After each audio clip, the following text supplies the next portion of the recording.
Well, welcome, Garry Bushell. Sean, pleasure to be here, sir. Well, you need no introduction, but you're a bit of a Renaissance man, aren't you, Gary? You've done pretty much everything. Obviously, well known as a newspaper columnist, author of many books, TV presenter, and obviously you were involved in the early punk scene as well. But it all started in London, didn't it, where you grew up? Yeah, that's right. I grew up in South East London. Dad was a fireman. Mum worked in a bank. No blue blood in the family. I tried to find some, but no, there's none. So how did your roots colour your politics at the time? Because you got quite into politics quite early on, didn't you? I was really, really left wing in my teens. Right from it, as soon as I could sort of think for myself, really, I was described myself as a socialist. And by 1973, when I was 17, 18, I joined the International Socialists, who were, as you probably know, a Trotskyist organisation devoted to world revolution, one bit at a time. There was a lot of Trotskyist sects back then, but they were the ones that had a sense of humour and seemed more. Don't know. I hate to use the word realistic, but at the time, they seemed more reasonable in their arguments. They seemed more likely to connect with a larger public than some, for example, the Socialist Labour League, who became the WRP, who were like the Jehovah's Witnesses of the far left, because their whole thing was the revolution's around the corner. You've got to be ready now, and they burned people out. They just burned people up, and you were lucky to last more than 6 months. I think the ones who lasted 6 months were or more were the Redgraves, Corinne and Vanessa, and people like that who. It was a lifetime dedication to the man who later turned out to be a serial sex abuser, Jerry Healy. Right. They're Lenin. Right. There would be Lenin, yeah. Yeah. So you first started into journalism with the Socialist Worker. So how did that come about? Well, I was doing a block release course at the London College of Printing in South East London, and I needed to get a placement. And they were very happy to fiddle me a union card and get me on to do my training there. So that was it was fantastic for me at the time, because it meant I had access. I was working with people like Paul Foot and Laurie Flynn. I had quite a lot of access to Tony Cliff, Igal Gluckstein, his real name, who was the leader of the Trotsky of the movement, and so I was able to see the working of the people at the top of the party close up. I like Cliff because he had a sense of humour. You know, he I just remember some rather posh woman was in the room, and he just said, there can be no women's liberation till after the revolution, so put the kettle on, something like that, which again would now be seen as horrendous. At the time, it was quite funny. But I was being sent out to cover strikes. I remember being sent down to South Wales to cover a strike. I can't remember the details of it now. And at one stage, they sent me to infiltrate. There was a sort of right-wing group who were linked with the Monday Club. It was General Sir Walter Walker. They were trying to put together some, I think, a potential coup. Yeah, it was a long time ago. I know I didn't have any jackets to look. I only had a leather jacket. So I had to borrow my future father-in-law's jacket, but he was about 6 inches shorter than me. So I went to this meeting in an ill-fitting jacket. Must have looked very strange indeed, with long hair. I was the only one with long hair and a jacket that didn't fit. I love this story because I've obviously read your books and stuff, but I like the story about you being spied on by MI5. Yeah, I had no idea. Well, it's weird now, because when you look back, there are things that make sense, because when we had the phone line at my nan's house, where we all lived at nan's house or next door, which is the house my mum and dad bought. The phone line's there. Whenever you picked it up, there'd be a sound like someone else listening, like another click, and then that click would end after a certain amount of time. And I just thought, oh, it must be a party line or whatever. But it emerged when I can't think of his name now, is it Shayla, wrote his book about being an ex-spy, and he detailed all the people who had been spied on, including John Lennon and UB40. So I was in good company. Didn't you get raided by the police as well?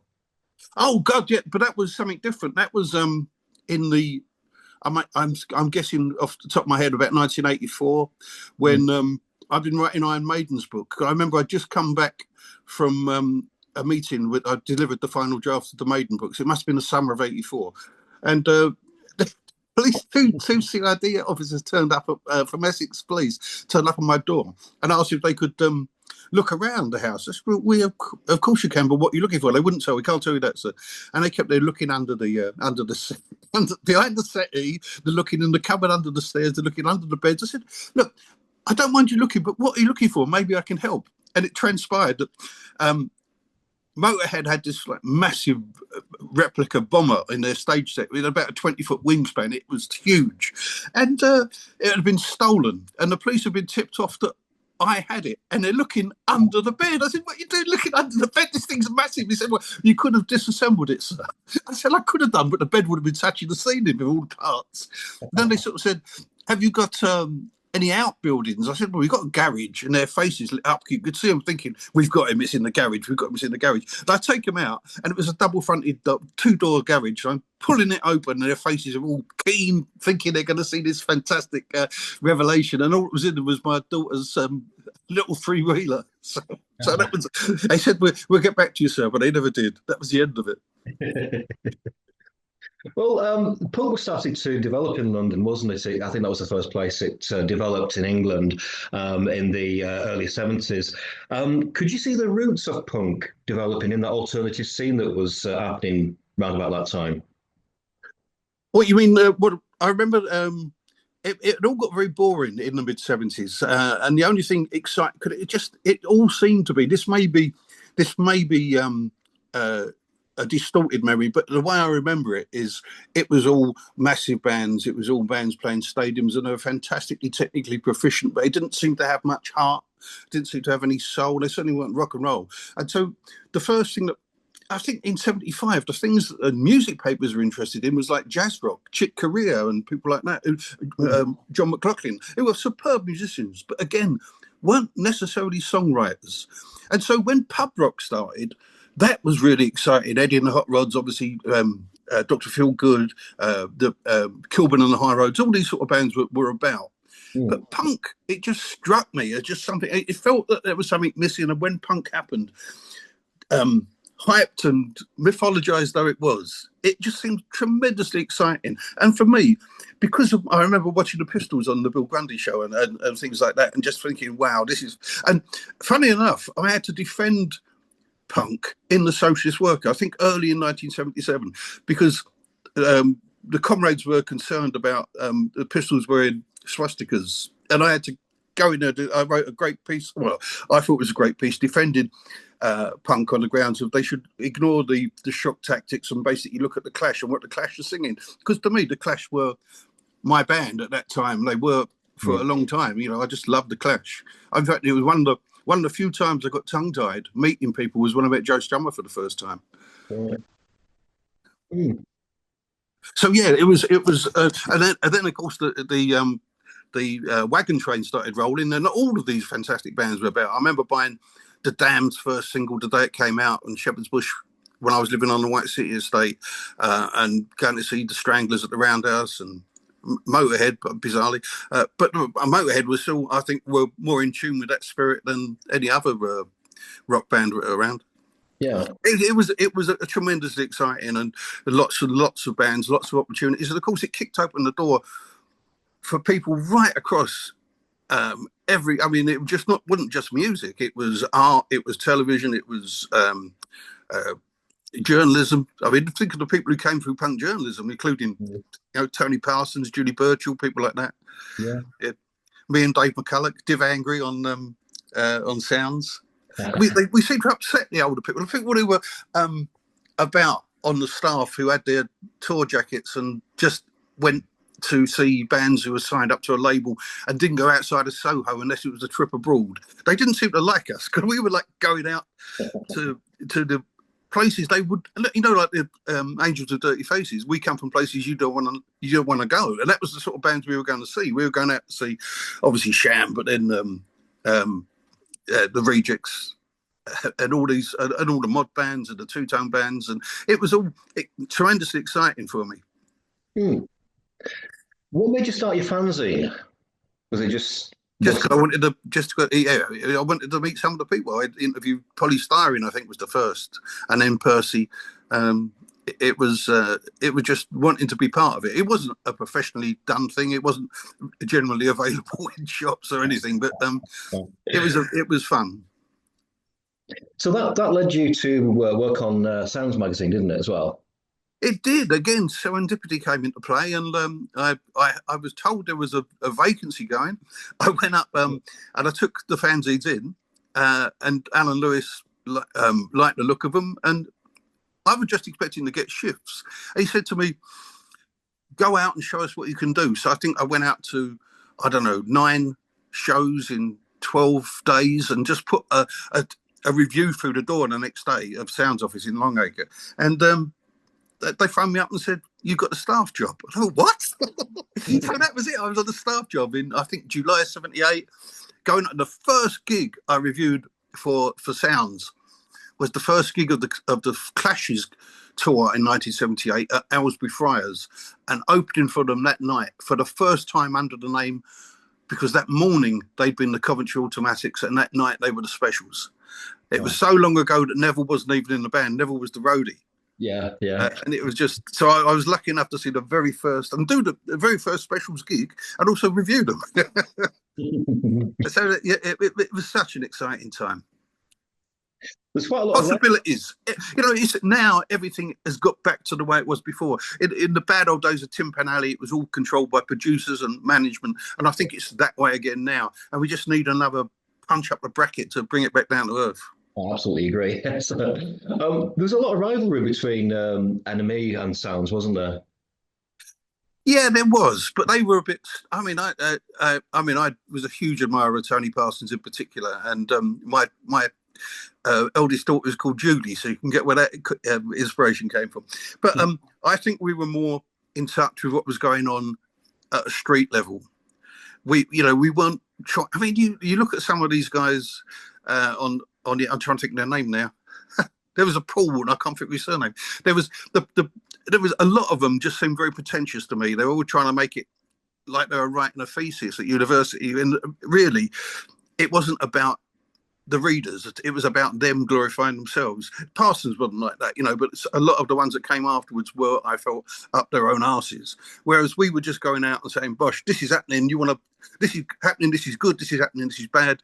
This is exciting." I mean, Sounds the first to cover the new wave of British heavy metal, the first to cover the new mods, first to cover two-tone, first to cover oi or street punk, whatever you want to call it. And it was just, we were there and they weren't. Yeah, we were out seeing it, and people used to say to me, "Oh, you invented oil." I didn't invent it. No more than Columbus invented America. It was there. I just happened to see it. Do you think I was more in touch with the working class? Because I was a little bit too young to be into punk at the time, because I think I was about 8 years old in 1977. So I got into it later though. But it started off as a sort of a working class culture, didn't it? But it sort of got infiltrated by a lot of people pretending to be working class, sort of middle class types. Well, that was the trouble with it, you see, because much as I loved, and I'm not going to take anything away from those early punk bands, because I pretty much loved them all, but a lot of them were using proletarian imagery as a kind of sales point.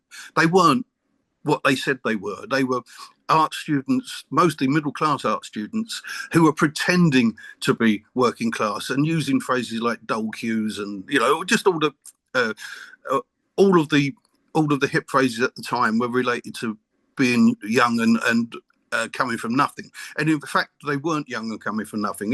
Strummer, who I loved, was a diplomat's son, for example. He went to public school, a boarding school. so he had to be taught how to speak and even how to walk like a working class person by Robin Banks, you know. So there was a lot of pretense there. And also, from a political point of view, although I loved the Clash's songs, they weren't actually activists in the way they presented themselves to be. Because something like when the National Front marched through New Cross and Lewisham, and we went down there to stop it, I was a part of the lot that actually fought them, the physical confrontation. The Clash went to the park. They had the rally in the park with the Church of England and all that. Great, lovely, that's fine. But you can't call yourself a revolutionary and go to the park. If you're genuine, you'll have to be down there at the front line.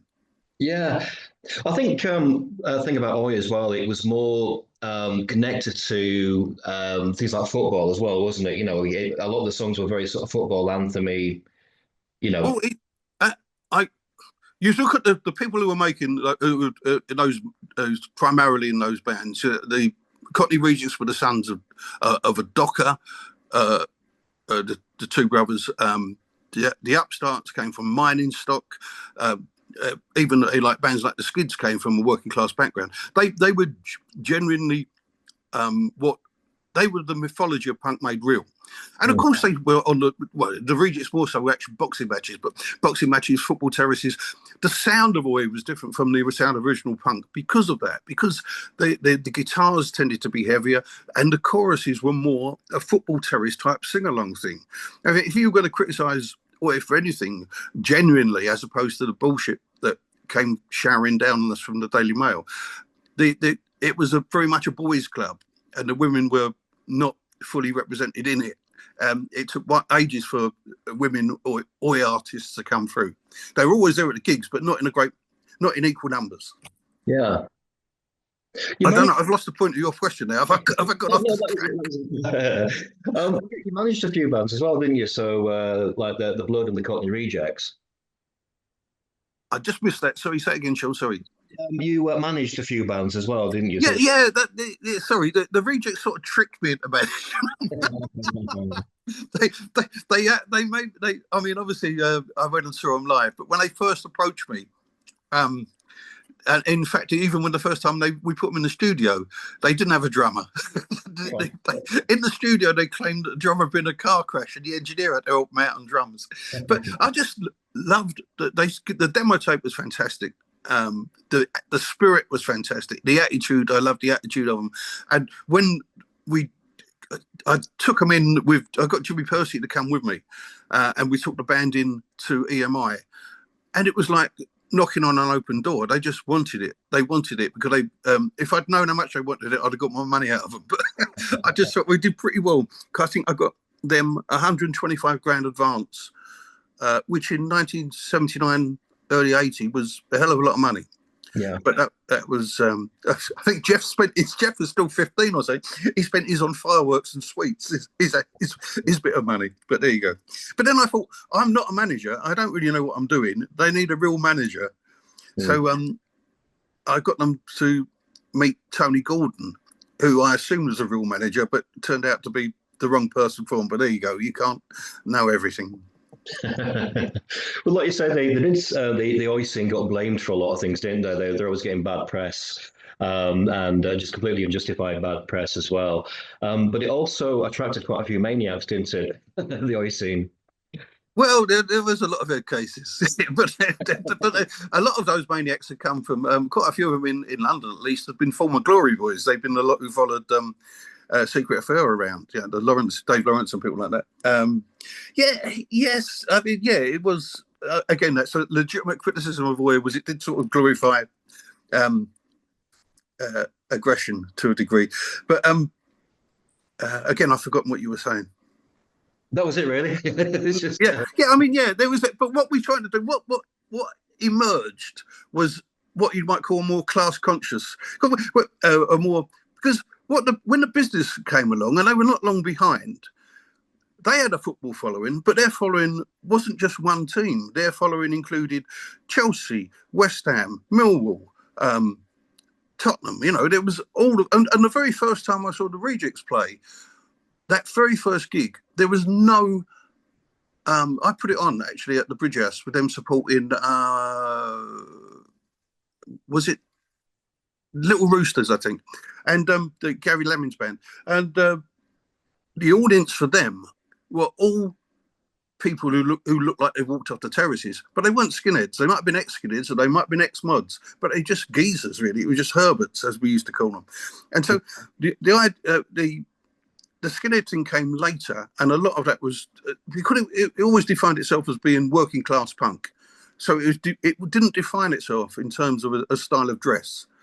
And then if we go down that route, we've got to talk about the origins of skinhead, why skinhead was corrupted and polluted by an element of the far right in the second time round, and why that element was over promoted, overwritten about, and to the extent where it became the thing to be. Whereas we're all still fighting these people. You know, there were really vicious fights with some of them. I mean, at one point, I was attacked at the Angelic Upstarts gig at the 100 Club. The Young National Front magazine Bulldog printed my name and address, and when I living on the Ferrier Street in southeast London. So we got hate mail to the house. I had 2 young kids, so I had to move. We had to move out because it got a bit heavy. You know, it was really heavy times. Gary Johnson got beaten up, the poet. Cy Spanner got stabbed. There was a lot of violence, but it was the rejects who stood up to the British movement a couple of times, or actually 3 times, and battered them every time. So that's why they got left alone. Right. Well, there's some brilliant stories about your escapades for sound magazines. So, and I don't know really where to start, really. So, I mean, you toured a lot with Ozzy Osbourne. Yes. So, I mean, are you surprised you're still alive? Because that was quite. I can't believe he's still alive. I've never seen anyone consume so much alcohol and drugs. And I was actually quite lucky in that sense, because although I was in Ozzy's company when he was extremely drunk, the worst thing he ever did to me was shave off one of my eyebrows. Right. When we were both, I mean, I was supposed to be writing his book, and we'd started at midday, and we started in a pub. We went back to the place they were hiring they were renting some place around the corner from Grosvenor Square. We'd gone back there and eaten something, and then we were doing the interview. Let's just say beer, speed, and wine ensued. And then we did some of the interview. We went out again to the pub again, and then we went for the Chinese in the evening because it was still serving alcohol. And we got back to his rented place, and we were both watching telly. I fell asleep, and next thing I know, bosh, something hit me in the head. I thought he'd been thrown a can at me. It wasn't till not even the next day. I think it was the Monday. That was the Saturday. On the Monday, Steve Kent, who was in the Gonads at the time, came to my front door in Essex and said, "Gal, where's your eyebrow?" And I'd taken the kids to school that morning. I thought the women at the school would give me some funny looks. I just put it down to post-speed paranoia. I did not realise that it was because my eyebrow was missing. So that was. But I mean, I saw him set fire to people's hair. I saw him piss in their pockets. He would get a bottle of like a little litre bottle of booze or something, or the pocket bottle of booze, and fill it full of piss and pass it round the band. You know, he was just all the time. It was a menace. And the worst time with Ozzy, or the funniest time, whatever you want to say it, I was up in Leicester with him, and he was always a hypochondriac, and Ozzy cancelled the gig because he complained he had food poisoning. Well, the gig was cancelled. We're sitting in the bar. He's over the food poisoning. It wasn't food poisoning at all, just an upset stomach or whatever. We're drinking quite nicely, having a nice time, and he started being paged. And there's me, Sharon, and Ozzy, and Sharon's being paged. She doesn't take any notice of it. Ozzy's being paged. No, he wouldn't come to the phone. Neither of them will go to the phone. Eventually, the paging stops. An hour later, her dad, Don Arden, turns up with her brother, David Arden, and he tears it, "Oh, fucking bastard." And Sharon just looked at him and put on that little girl voice and said, "Daddy, we're getting married." And that was it. Don, he's hugging me, he's buying champagne. We sat there and had a nice time. Don and David go. We're still drinking, and Ozzy is now so pissed he takes objection to being in the bar with a group of Japanese businessmen and starts throwing rolls at them. So me and Sharon have to stop him throwing rolls at these Japanese businessmen. And then 2 uniformed police come into the hotel foyer, and we could see it. And Ozzy saying, fucking cunts, fucking constables, I fucking do. So I'm then holding one arm and Sharon is holding the other. And he's dragging us across the floor, trying to get at these cops. And we managed to stop him getting out the bar. But Jesus, that was just a day in the life of Ozzy Osbourne. There are many stories like that. Many, many stories. Well, amongst the other bands, it was you toured with the UFO as well, didn't you? And that sounded quite scary. UFO, I'll tell you the scariest one, though. The scariest one was with the Selector. When when the Selector toured at the USA for the first time, we went to Dallas. And the morning, because we were in Dallas, it was my idea. I said, why don't we go down to Southall Ranch and have our picture taken? So we did. We were sitting there, we were sitting on the fence, and the bus driver saying to us, you shouldn't be doing this, you shouldn't be doing this. This is private property. I thought, oh, it won't matter, we're only here for a minute. Next thing we know, these guys, a group of guys in the back of one of those open back trucks turn up, and they've all got baseball bats, and they're not looking very happy. And our bus driver had to go and speak to them and just say, look, they're English people, they don't know what they're doing, and we're going now. And they let us go, but it could have got really heavy. That's when I thought we were going to get a pasting. UFO, I just remember having such a laugh with them, because they were a great, I think, underrated band. That live double album of theirs is still fantastic. And Pete Way became a lifelong friend. I just gutted when we lost him. In fact, he played in the Gonads.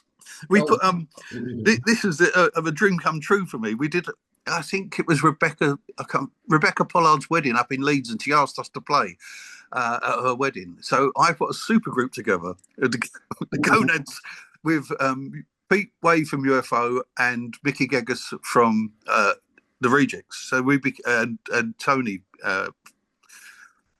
We became the Unidentified Cockney Rejects. No, we didn't. We became the Unidentified Cockney Gonads and played this half-hour set at Rebecca's wedding.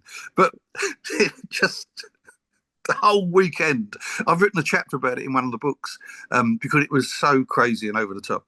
And I ended up losing my voice just doing the rehearsals, because Pete needed to rehearse for 4 hours on the day. And that was it. I got on stage, my voice had gone. So there was a lot of crowd participation that night. He was just, I've never seen anyone drink so much. He was the only person I'm aware of who Sharon Osbourne banned from spending time with Ozzy, because she saw him as a bad influence on Ozzy Osbourne. That's something to take to your grave. Bloody hell. Well, you've had a few songs written about you by various bands, haven't you? Like Adam and the Ants and Crass and so on. Yeah, I loved it. I mean, what was the Adam and the Ant was Press Darlings, wasn't it? It was Attack on Me and Tony Parsons. Yeah. No, was it? No, Nick Kent. That was me and Nick Kent. And Crash had one, Hurry Up, Gary, the Parsons Farted, which was, Not Sensible's Garry Bushell's Band of the Week, which I loved. I mean, but the point is, if it was supposed to hurt us, it really didn't, because I used to seek out that Adam Ant single we were on the B-side of, what was it? I can't remember what the B-side was, but we'd play that in jukeboxes, whatever pub we were in and stuff like that. That tickled me. Didn't the Exploited one did well as well, didn't they? Yes, that's right, yeah. Sing Along a Bushel, that was it. And rewrote Wank Along a Watty in response. Being very childish and juvenile. Well, eventually you left music journalism. You said that the spending all that time away from home was affecting your family life, and you went into the tabloids, didn't you? Starting with the Daily Mirror. Well, yeah. What it was I just felt frustrated, and I thought the problem with the music press was there were too many old people set in their ways, and that if we got out of it, if people at my age went, it would open the door for new young people to come through and liven things up again. So I stopped really with no clear plan. I wrote the Iron Maiden book. Iron Maiden's book was what I did. And then I was freelancing for Sounds. And we just bought a house, our first house. We lived on council until 1984. And I was sort of struggling a bit for money. And funny enough, again, synchronicity. and serendipity. I got a phone call from Pat Stead, who was Bruce Foxton's wife, and she worked for CBS and said that the Sun had a crisis and were looking for people to go in and do shifts on their what was the first incarnation of the Bizarre column. So I went in. I just applied and I went in, and I'd never had any background in newspapers, so apart from a socialist worker, so it was all music, all rock press before then. So I just took a couple of Black Bombers and sat there for 2 days writing endless stories. And I thought, well, that'll be it. And in fact, Nick Ferrari, who was running the thing, well, was one of the co-runners of the thing. I remember him saying, well, on your last day, Gary, you have to buy cakes, so go and buy cakes. And I thought, that's it. He just winded me up. But funny enough, sorry, you're going off at a tangent here. I remember him taking me for a tour around the building, and the features department was on a different floor to the news. So he took me down to the news desk, and I remember this mad tramp. I mean, that's what he looked like, a mad, ranting tramp, effing and blinding at the news desk and calling them all the C words and F words you going to want to hear. And I said, who's this lunatic? And he said, oh, that's the editor. that was Kelvin Mackenzie. So yeah, I did those 2 days on the Sun. I thought that would be the end of it. Then I got contacted by the Ad Lib column on the Evening Standard, did a couple of days on there. And then all of a sudden, I got out of the blue, I got contacted by John Blake and did 6 weeks on the Daily Mirror in the summer of '85.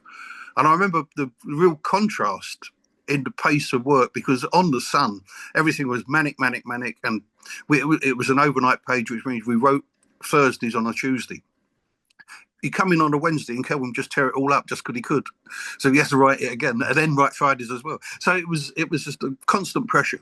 So I got into the Daily Mirror about 9:30 in the morning. Nobody else turned up till 10:30. There was no urgency about it. Blake said, oh, write whatever you've got. He wrote what we got. He'd choose the lead. He'd say, well, expand this a bit. 12:30, that was it. He'd go out for 3 hours, and that was the end of the working day, essentially, or for that day. And then we just sort of been researching stuff for the day after. But it was a real different change in pace to that intensity, to that sort of very casual, oh, that'll do type of thing. I've asked you this before, but I just want to ask if that's all right.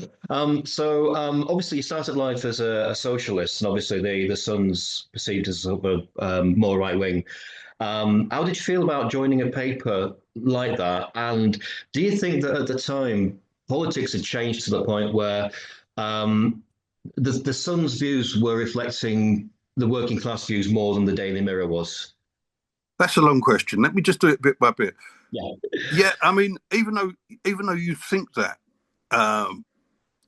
there were more Tories on the Daily Mirror than there were on the Sun. There were more socialists on the Sun amongst the writers, amongst the journalists, than there were on the Mirror. The Sun had been a Labour paper, right, and it had, under Larry Lamb, I think it backed the Tories. 79 probably, I think. I'd have to research this, but so when Kelvin took it over, I think 83, something like that, he was very gung-ho for Maggie, and that's the way it went. It went on that whole, and that did take. And the thing about Thatcher is, though she was obviously hated by large sections of society, she was loved by a lot of people who felt disconnected with the Labour Party, who felt the Labour Party had failed them, especially people like, people in the East End who'd had decades of bad Labour councils and had seen the indices move away. They were looking for something else. And Maggie's message, which was self-improvement, self-advancement, do things for yourself, own your own house, had a resonance with people that the old school statism didn't. Yeah. So that's, I think the Sun was in touch with that, and that was in touch with the way a lot of working class people were thinking then, or beginning to think then, and a lot of them, more of them, think now. So yeah, I guess that was in tune with the way people were starting to feel, and that's why she was, despite all the hatred heaped upon her, she was re-elected. Was it 3 times? Yeah. Or elected 3 times, re-elected twice. That's right. Yeah. So. Right. You mentioned Kelvin MacKenzie, and he's got a very sort of rabid reputation. So, how did you find working with him? Well, I was again. Um, I never felt his wrath. I'd see him do these incredible ranting. I mean, I think it would make a fantastic film because elements of him were just genuinely funny. Where if he got a writ in those days, if a writ came in, he would very theatrically tear it up and throw it in the bin in front of everybody, and he would, he was always, coming up with these one-liners and things like that. He was interesting person to be around us, and a very decisive too. Even if most of the time his instincts were right in terms of what sells papers, Yeah. but he did chew people out terribly. The only time he ever lost his temper with me was the day I quit. Right. And when I quit and told him I was going to the Daily Star, 1990, oh, fuck out. I said, yeah. No. And that was it. But about within a month of me going, he was trying to get me back. And it was quite embarrassing, really, because I met him in a social club down in Charlton, which he thought was like the Winchester Club in Minder. He loved it. And we did the deal for me to go back. And all that was left then was to gossip. And I was just telling him how much alcohol was consumed on the Star, and everyone was pissed from the morning conference meeting on, which was true. But I've said it to him in confidence, really, because you can't tell it to Kelvin in confidence. I think 2 days later, while I was still working at the Star, it was Garry says there are more drunks on the Daily Star than you find under the arches at Charing Cross. Oh, Jesus. So I pretty much left that day. I thought, I can't stay here now. People were banging on my door angrily about 11 o'clock in the morning. I thought, what are they going to be like when they're pissed? Like, properly pissed. So I thought, right, that's it. I decamped. And that was it. I think I went away. Funny enough, I was, I can't remember that story, so. That's all right. You started to run the Bizarre column, didn't you? The Bizarre page in the Sun. I did start on Bizarre, yeah. And then I was running it, I think, in '86 into '87. We did the Ferry Aid single when the Zeebrugge ferry went down. And I was just, again, incredibly touched by the number of people who helped out. Who just gave their services for nothing to do that charity single. We had to phone up, we had to contact, because we did Let It Be, but because Michael Jackson owned the rights, we had to go to ask Jackson for permission to do the song. Yeah. And I remember he phoned back and said, let me get the words right. I won't try and do the voice. He phoned back and said, go ahead, make a fortune. McCartney, on hearing that we were doing it, for the video, without being asked, filmed an introduction to it all. So for the video we had, it was Paul McCartney's introduction, was completely off his own back. So I just thought that was generally nice. And Gary Moore was fantastic on it. I think I can't try and remember who we had on it now, but Boy George. I know I sneaked Mickey Fitz from the business into the video when we filmed the video. But there you go. You've got to do that sometimes, haven't you? Yes. There was a comedy one as well, wasn't there? A comedy charity thing you did as well with Jim Davidson. There was a big comedy bill at the London Palladium. With I remember Jim Bowen being particularly funny that night. Yeah, there was Davidson was on it. I mean, it was all the old school comedians. Yeah. What was your favourite story that you ran on your Bizarre page?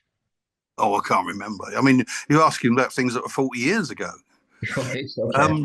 What were the favourites? I'll tell you what was interesting. Although I didn't know it at the time, I didn't know it at the time. My friend Gary Johnson, the poet, had become a tipster, and he was feeding us stories, often very good stories. And one of the stories that he fed us in 1985 was that the Kemp brothers were going to play Reg and Ron, the Cray twins, in a film. Oh. Well, we ran that in Bizarre, and that was not the only time that something Gary Johnson made up became truth. He completely made it up, and about 3 years later, they made the film with the Camp Brothers. So someone must have thought, well, that's a good idea. And he would just make up shit, and he made over £1 million from selling made-up stories to the popular press, including the People, the Sunday Mirror, and News of the World, etc. Lots of different papers. Okay. I don't recommend this as a thing to do. Right. Well, you had one of your books serialized in the Daily Star, and obviously that led to some problems at the Sun, didn't it? So, do you? I mean, you had no. I'm limited to how much I can say about this because of the agreement I had to sign when I settled with the Sun. But this was not my doing. This really wasn't my doing. I'd written this book, which the Sun had promised to promote and then didn't. Right. So the publisher, who turned out to be John Blake, that name again, the publisher said he'd told me he'd contacted the Richard Desmond, who just bought the Star, and he'd agreed to review it. So I was expecting to see a review. I got a phone call that morning, and I'm not name dropping, this is just what happened. I got a phone call that morning, early in the morning, from Dale Winton, who said, "Darling boy, have you seen the Daily Star today?" I said, "No, I'd been out and bought the papers." So there it was, the book The Sun banned on the front page of the Star. Okay. So nothing to do with me whatsoever, apart from the fact that I wrote the book. And the Sun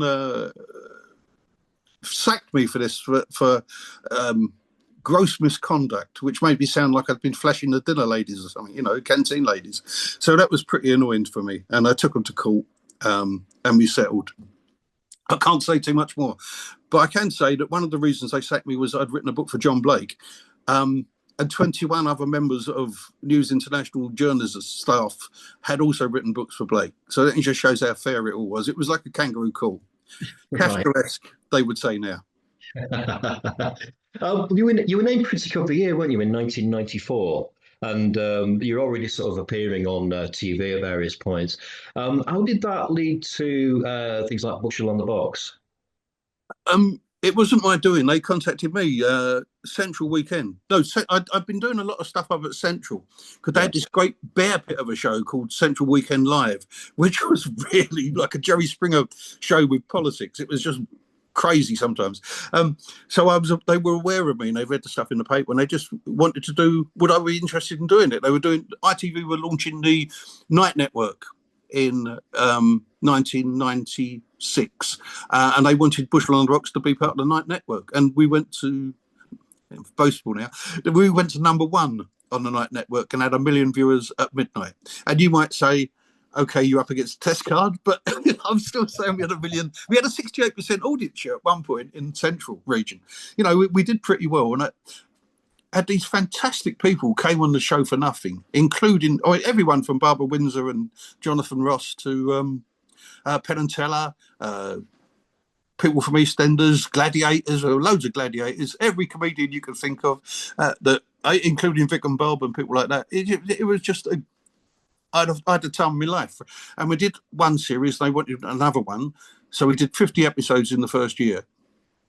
And then we got to the end of that one. They said, well, do another series. And I was sort of writing it on top of my job and basically booking the guests and half producing it, co-producing it. So it just got a bit much. And I said, well, I'll take 6 months off and we go again after that. But of course, it don't work like that in television. Once the opportunity had gone, that was it.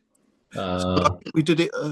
I then did it as a segment on The Big Breakfast, and then for 6 months it was on Nuts TV, right? And it was on the radio a few times. But then the last time I did it was on Ustream. A year ago, we did. I did 48 mini episodes with no budget whatsoever. So, but again, I love doing it, and if someone offered me a chance to do it, I'd do it tomorrow. We had some great guests. I managed to get, I can't remember his name now, the guitarist from X-Ray Specs came on and played in the back garden. I had The Blood miming in the back garden. The Drifters came and sang in the back garden. Loads of great people. Well, you carried on working as a columnist, didn't you, on the People for a while as their TV critic. Yeah, Um, 2000. What would that have been? 2000. Yeah, until 2007, I was there. Then they tried to make me take a drop in pay, and I got the amp. well, you mentioned as well that part of it was the drop in quality in TV shows. Yeah, there was. I mean, the ITV had made a decision. I thought rather strangely, because they'd made some fantastic. Some of my favourite shows growing up, and as a teenager, were ITV shows, and right from Fox and obviously Minder and Sweeney and shows like that, right up to Sharp's Rifles and all that sort of stuff. And their drama department had made a decision to stop making dramas that were aimed at men, and concentrate on melodramas. And TV had sort of turned its back on mainstream comedy, which the result is, as you see now, is very little mainstream comedy on at Christmas that's new.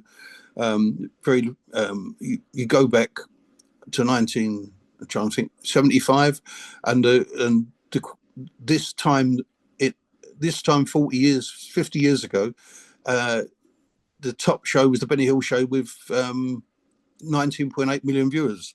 And so we got nothing like that now. We've got no sketch shows. We've got no in prime time. We've got no sketch shows in prime time. We've got no comedy formats in prime time. We've got no sitcoms in prime time, apart from when something like Gavin and Stacey comes along, which I thought was a marvelous piece of work. But they're not even trying to build them, which I find incredible to believe. Incredulous, I am. If I was more sober last night, I'd probably be making more sense now. So I apologise now for rambling. But no, so yeah, I did get fed up with it. But then also, I think the Star asked me to redo it for them, and I did that from 2007, I think, on until January last year, and I'm now doing it in the Sunday Express with an online version as well. So I'm sort of addicted to do it. I just wish there was more to be. I don't want to be negative. I mean, you can be funnier being negative, but I'd rather be singing something's praises than putting the boot into it. Yeah, yeah. Great. So, have you got any plans on the horizon? You got your new book, haven't you? That's you're about to finish. The one I should be writing now, yeah. And that's the fifth in the detective series, isn't it? Yeah, it's number 5 in the Harry Tyler series, which started with the book that was serialized in the Star all those years ago. So it started with The Face in 2001, and this is the 5th, and it's called Bad Apple, and it's Harry Tyler in New York. Right. Okay. And when do you think that's going to get released? If I finish it this month, which is looking increasingly unlikely, it'll be out in May. If not, I expect August. Right. Okay. And where could they get that from? Any bookshop? Yeah, and it will be any of the large bookshops that are going to stock stuff like that. Yeah. And unfortunately, with the first book, bizarrely, W.H. Smith chose to stock it as in the true crime section. Perhaps it was a comment on the writing. You're still doing stuff for the Gonads as well, occasionally, aren't you?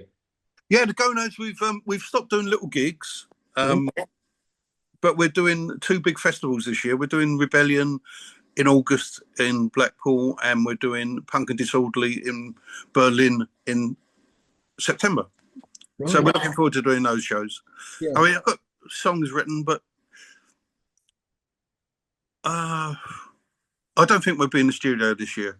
I just think I've got songs written for a Gonads album, and I've got my stuff, which is closer to, which should probably be called the Garry Bushell Experience, which is probably closer to the Scarnads with a little more Ian Jury type of thing. I've got that written too, but how soon I record it, I couldn't say at the moment, because I've got to prioritise stuff that's. If I'm a year, you say I'm a year behind on this book. I was supposed to have delivered it last year. I've started the book on Oi because people keep nagging me to do it, because the books that get written about it are so bad and so factually incorrect that I think I just should put the record straight, especially more for the bands themselves than for me, because the things that are written about it are so far from reality that I just needs to be, I'm going to do a book, and when I write about the bands, I'm going to mention all of the people who were around those bands, who were close to the bands, and what their political bent was, what their football bent was, etc. Right. Yeah, I will do that at some point, but I've got to do this Harry Tyler book first. Right, okay. I've got a whole load of things I want to do. Too many plates spinning, but it's time. There's no time, and the older you get, I'm 70 this year. The harder it becomes to be as active as you want to be. Oh, absolutely, mate. Well, I won't keep you too long then, but thanks for the chat, mate. It's been really, really brilliant. I've really enjoyed it. It was worth doing, Sean. It's a long time coming, wasn't it? But thank you. Thank you for the questions. I enjoyed it. I hope it went well for you. Brilliant, mate. You take care.